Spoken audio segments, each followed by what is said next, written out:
క్రిస్టియన్స్కి, Muslims ఈ రెండిట్లకి story ఒక దగ్గరే మొదలయ్యింది. ఇది జెరూసలేంలో డుమా మసీదు అని ఉంది.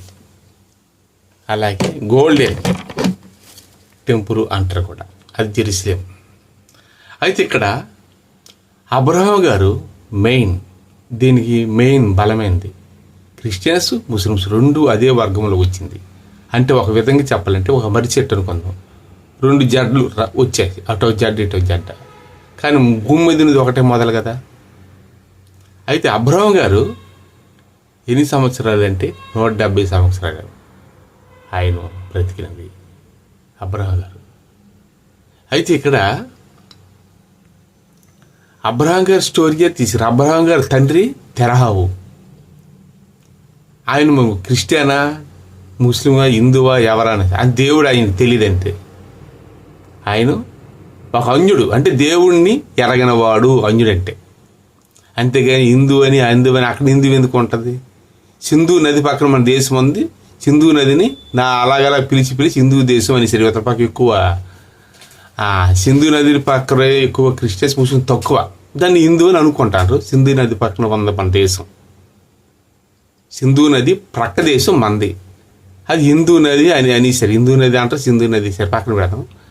సరే, అబ్రహాం గారు తండ్రి అన్యుడు, దేవుడిని ఎరగనవాడు. మరి ఆది నుంచి దేవుడు సృష్టింపబడి నుంచి మొదటి నుంచి వచ్చిన మానవుడు కనెక్ట్ అంటే ఇందులో లేదు. కానీ విశ్వాసాలకు తండ్రి అబ్రహాం గారే.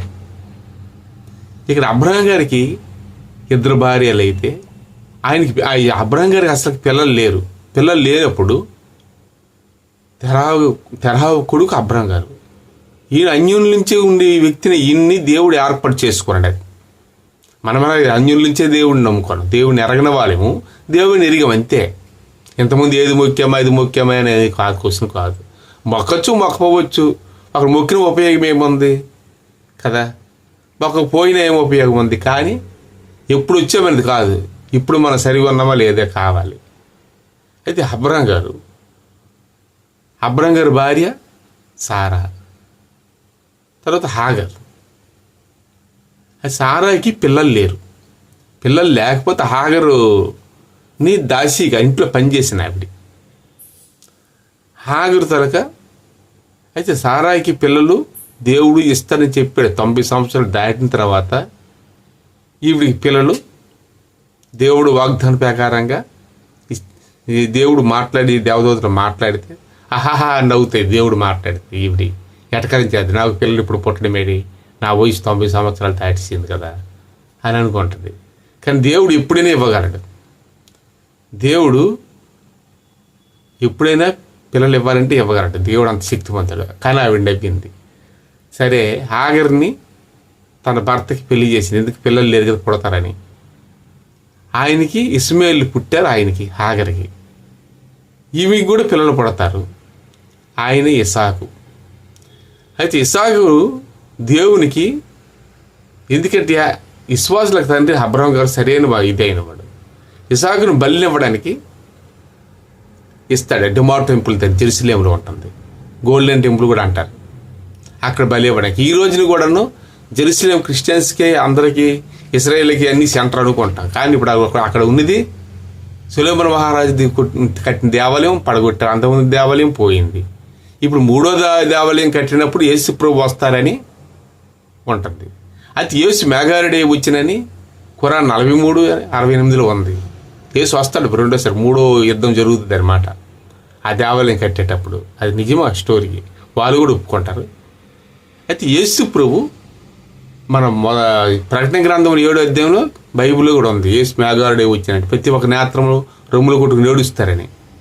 ఆ జెరూసలేము అదే ఒలివుల కొండలు ఎదరగాను గోల్డెన్ గేట్ ఒకటి ఉంటుంది. అంటే గేట్కి ఎదరగాను లోనికి సొలొమోను మందిరం ఎదరు నుంచి వస్తాడు ఆమె యేసు ప్రభు. అయితే అక్కడే జెరూసలేంలోనే ఆ డుమా మసీద్ దగ్గరే ఈ ఒక అబ్రహాం గారు కొడుకుని బలి ఇచ్చినది. ఇక్కడ చాలా జాగ్రత్తగా ఆలోచించాలి. అబ్రహాం గారు కొడుకుని ఇసాకుని బలి ఇచ్చాడు. దేవునికి బలి అంటే దానం, త్యాగం చేశాడు. నువ్వు అన్నీ నాకు ఇచ్చావు దేవా, నా శరీరం నేను అన్నీ ఎరిగాడు ఆయన. ఈ భర్త నేను పుట్టకముందే నీకు తెలుసు, నన్ను ఏర్పాటు చేసుకుని దేవుణ్ణి ఎక్కువ ప్రేమించాడు అబ్రహాం గారు. విశ్వాసులకు తండ్రి అబ్రహాం గారు. అబ్రహాం గారికి దేవుడు ఒక ఆశీర్వాదం కూడా ఇస్తాడు. ఇస్రాయేలులంత సంతానం నీకు లభించును అంటాడు అబ్రహాం గారికి. అయితే విశ్వాసం ఆయనకి తెలుసు దేవుడు అన్నీ ఇచ్చాడు, నాకేమీ లేదని అన్నీ చేకూర్చాడు, ఆయన గొప్పవాడు అని అబ్రహాం గారు విశ్వాసం ఎక్కువ. సరే, నా కుమారుడిని నేను త్యాగంగా దేవునికి ఇచ్చేస్తాను, అది త్యాగం అనమాట, నాది అనేది ఏమీ లేదు, అంతా ఆయనదే అనేసి కట్టేసి దేవునికి బలి ఇవ్వడానికి ఇస్తాడు. దేవుడు అంత మనల్ని ప్రేమిస్తున్నాడు. దేవుడు మనకి పిల్లలు లేకపోతే ఆయనకి ఇష్టమా? దేవుడికి మనం హ్యాపీగా ఉండాలనే మన పిల్లల్ని, భార్య, కుటుంబం అన్నీ ఇస్తాడు దేవుడే.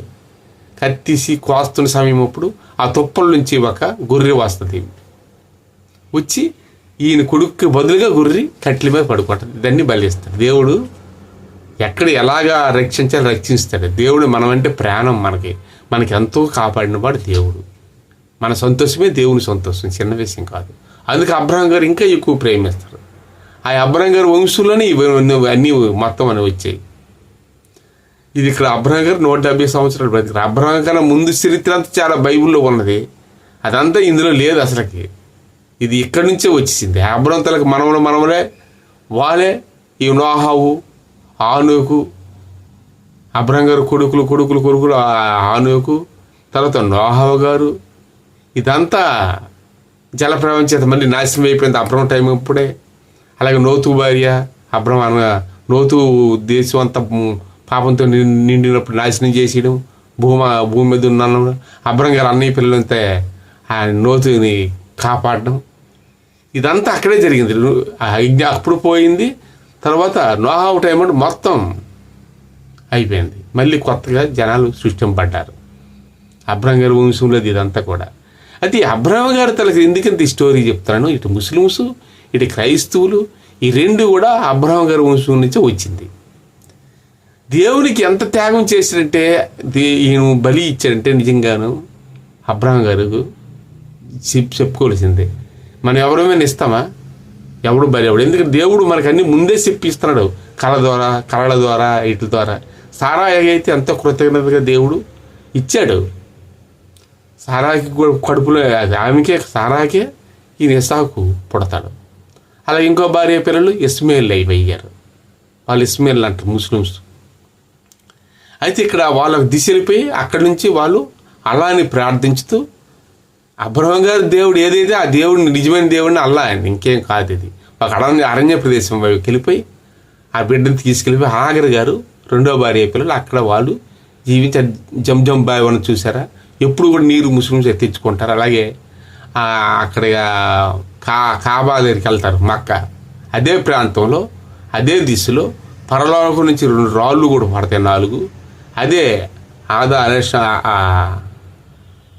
చలాం గారి వచ్చినప్పుడు అవి ఇప్పుడు కూడా అక్కడ చాలామంది సంవత్సరానికి ఒకసారైనా అక్కడికి వెళ్తారు మక్కా. అది నిజమే.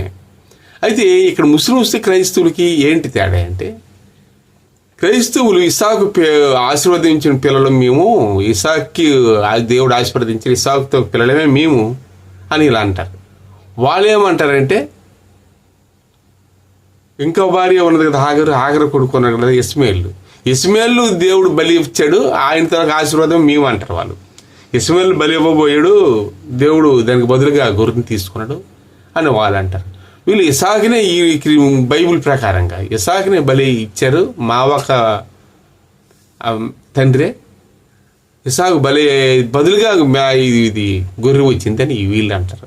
వాళ్ళు ఇస్మాయిల్ బదులుగా అంటారు. అయితే అబ్రహాం కొడుకులు ఇద్దరును, కానీ ఇద్దరు భార్యల పిల్లలు. వాళ్ళు ముస్లిమ్స్ అయ్యారు, వీళ్ళు క్రిస్టియన్స్. అయితే ఇక్కడ అబ్రహాం గారిని మనం అబ్రహాం అంటాం, వాళ్ళు ఇబ్రహీం అంటారు. చాలా జాగ్రత్తగా ఆలోచించారు. వీళ్ళు ఇసాకు పిల్లలు వంశస్థులు మనమయ్యాం, వాళ్ళు ఇస్మాయిల్ తరగ జనాలంతా వాళ్ళు అయ్యారు. ఇవన్నీ ఈక్వాలిటీ. భూమిని ఇస్రాయేలులంత సంతానం నీకు కలుగును కాక దేవుడు ఆశీర్వదించాడు. అబ్రహాం గారు అంత ప్రేమించారు, తన బిడ్డని కూడా ఇచ్చారంత చిన్న విషయం కాదు కదా. మెయిన్ విశ్వాసులకి తండ్రి అబ్రహాం గారు. ఈ అబ్రహాం గారు అసలు మెయిన్ బైబిల్లో మెయిన్ ఇంపార్టెంట్ అబ్రహాం గారు. అబ్రహం గారి నుంచే ఒక మరిసెట్ అనుకుందాం, 2 జెండలు క్రిస్టియన్స్ ముస్లిమ్స్, 2 భార్యలు. ఇది అసలు విషయం స్టోరీ. ఈ గ్రంథాల్లో ఉన్నది వాళ్ళ బిడ్డ వీళ్ళ బిడ్డ, ఏ బిడ్డని బలి ఇచ్చారు అక్కడ అనేది ఎవ్వరికీ తెలియదు. అందరూ తెలిసినట్టే చెప్తుంటారు. ఇందులో బోల్డ్ ఇన్నోవేషన్ ఉన్నాయి. ఆర్సీఎం అని, రాముల క్యారతకులని, ఇందులోన ముస్లిమ్స్ కూడా సున్నీ ముస్లిమ్స్ అని, షేక్ ముస్లిమ్స్ అని, జనాలు పెరిగిన కొలది మతాలు ఎక్కువ అయిపోయినాయి. కానీ దేవుడు ఓవరాల్ చెప్పాలంటే దేవుడు అల్లాహే. అయితే ఈ బైబిల్లో ఏమున్నది ఏంటంటే, ఉన్నవాడును అనువాడు నా పేరు అని చెప్తుంటుంది నిర్మకాండంలో, అది ఆది కాండంలో కూడా ఉంటుంది.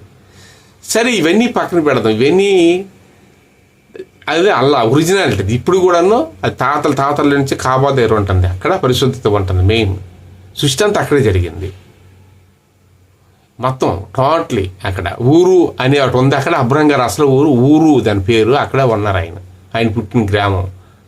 ముత్తాతలు ఆదాం పుట్టిన ప్రాంతం కూడా అదే. టర్కీ, అదే జెరూసలేము పక్కనున్న ఊరు అనే ప్రాంతం అబ్రహం గారు. ఈ అబ్రహం గారు తనకి పిల్లలే క్రిస్టియన్స్, ముస్లిమ్స్, వీళ్ళు ఇంక వేరే వాళ్ళు ఎవ్వరూ కాదు ఇది. కాబట్టి చాలా జాగ్రత్తగా ఈ వాక్యాన్ని, ఏది నిజం ఏదంటే ఎవరు చూసారు ఈ స్టోరీ జరిగింది. ఈ 2 గ్రంథాలు కరెక్టే. 249 దేశాలు, 100 దేశాలు ముస్లిమ్స్ ఉన్నారు, 150 దేశాలు క్రిస్టియన్స్ ఉన్నారు. భూమి మీద ఎక్కువ శాతం ఉన్న వీళ్ళే. ఇది ఒరిజినల్ దేవుడు. మరి ఇంకా వేరే దేవుళ్ళు ముక్తురాలు వాళ్ళందరూ ఎవరు అనొచ్చు. వాళ్ళు ఒక దేవుడని కాదు కదా, వాళ్ళకి ఎన్ని దేవుళ్ళు తెలియదు. ఒక దేవుడని కాదు, ఎన్ని దేవుళ్ళు వాళ్ళకి క్లారిటీ లేదు. పక్కన పెట్టిద్దాం. ఓవరాల్గా బైబిల్లో ఏం రాయబడి ఉన్నదంటే, అన్యులు అంటే తెలిసి తెలియని వారు పాపం. వాళ్ళు ఏదో మొక్కుంది, వాళ్ళ గురించి మనకు అనవసరం. ఈ 2 మాత్రం ఇంపార్టెంటే. అబ్రహం తల వంశంలోనే ఈ రోజున మనం అబ్రహం వంశంలోనే, దావీదు వంశంలోనే, యోధా అదే అబ్రహం గారు కొడుకు ఇస్సాకు కొడుకు యాకోబు కొడుకులు 12 మంది, 12 గోత్రములు. అందులో యూదా గోత్రంలో సింహం పిల్ల యేసు ప్రభు పుట్టాడు దావీదు కుమారుడిగా. లోక రక్షకుడు మనం రక్షించడానికి యేసు ప్రభు. ఇది లైన్. ఇది ఏదైనా ఇది కరెక్ట్ అయిన స్టోరీ. Thank you. చాలామందికి ఇది షేర్ చేయండి, అలాగే సబ్స్క్రైబ్ చేయండి, లైక్ చేయండి. Thank you.